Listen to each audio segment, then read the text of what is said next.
ఈ చివరి గడియలో చివరి దినాల్లో దేవుడు వాడుకోవాలనుకుంటున్నాడు. పనికొస్తావా దేవుడి పనికి? హల్లెలూయా. అని వాడుకోవటానికి రెడీ.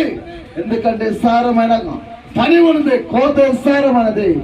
కానీ పనివారు కొదువుగా ఉన్నారు. కోట్లాది మంది నశించిపోతున్నారు. దేవుని బిడ్డలారా, మిమ్మల్ని వాడుకోవటానికి రెడీ. కానీ ప్రార్థన చేశారా? ఎవరికే తలంతి ఇస్తాడో, ఎవరికి అధికారం ఇస్తాడో, ఎవరికి వరాలు ఇస్తున్నాడో దేవుడికి తెలుసు.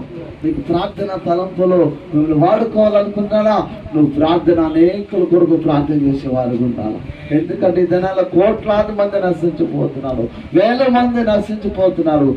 అనేక అపాయాలు యాక్సిడెంట్ కేసులు నశించిపోతున్నారు. వారందరూ ఎందుకంటే దేవుడు ఒక ఆత్మ కూడా నశించటము దేవుడికి ఇష్టము కాదు. వారందరూ రక్షించబడాలా.